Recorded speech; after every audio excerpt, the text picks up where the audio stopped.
It's another beautiful day, and it's too early to be awake, but we're going to the gym. All right, we made it to the promised land. Fitness Evolute, let's go! Successful morning at the gym, and now we're back to work. It's kind of nice, it's getting light out. Check another day of work off of the workday checklist.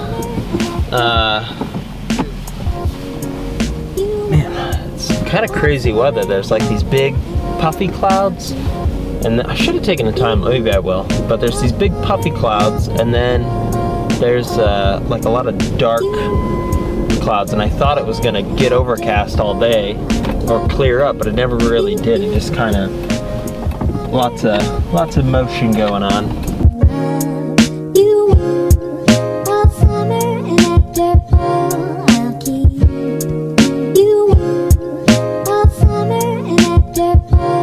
Something I learned about this week is something called the hot-cold empathy gap.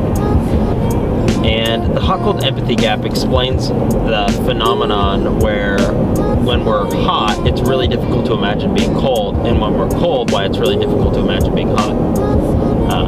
So the science says, or the theory goes, that double-decker, that we view our present self in our mind as us, as ourself, but we view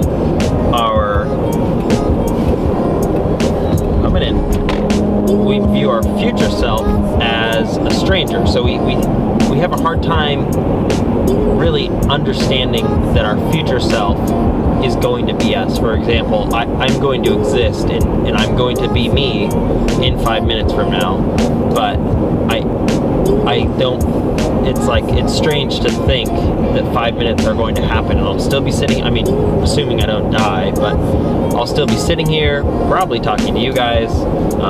That 5 minutes is going to elapse, it's going to happen, the future me exists.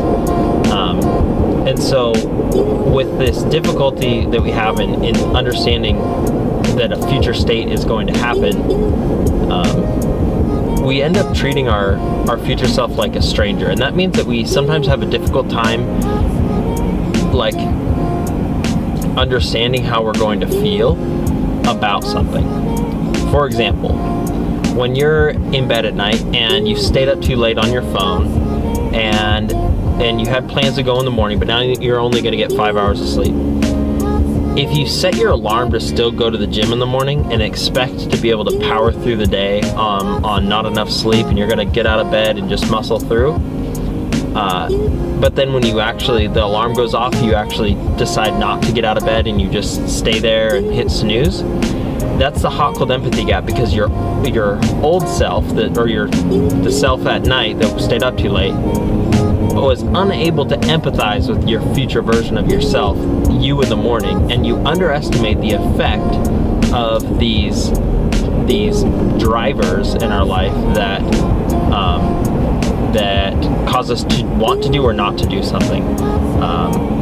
So when you're warm and toasty, you think, yeah, I could take a cold shower. I could take cold showers the rest of the week. Take them the rest of the month, whatever. I'm toasty right now. I'm in a puffy, no big deal. But then you go to get in a cold shower and it's like, whoa, I don't know about this, or to put it in a more realistic example,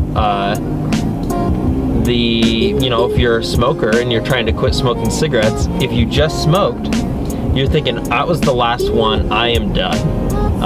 But you're still feeling the effects of the cigarette you just smoked. Whereas once the effects wear off and you start craving that again, those feelings come back, and now you were unable to empathize with how you were actually going to feel, and so you made plans that you weren't able to keep. So I don't know. I think that for me is really interesting to understand, because I know that I am not good with empathizing with people in general. I'm fairly, I'm fairly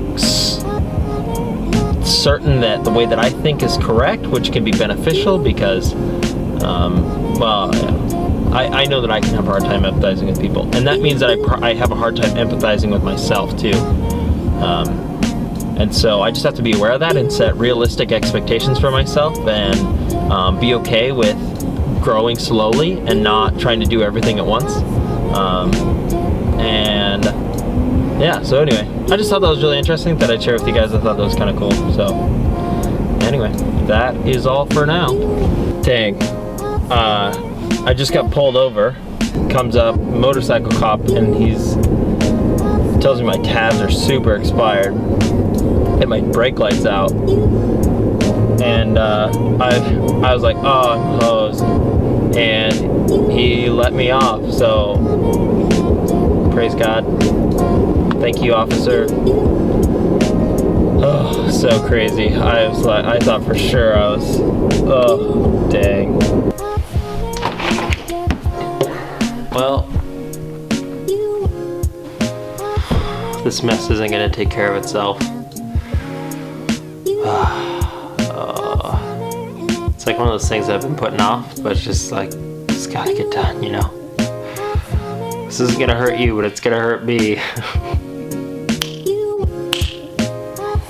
Look at that. So much better. So nice.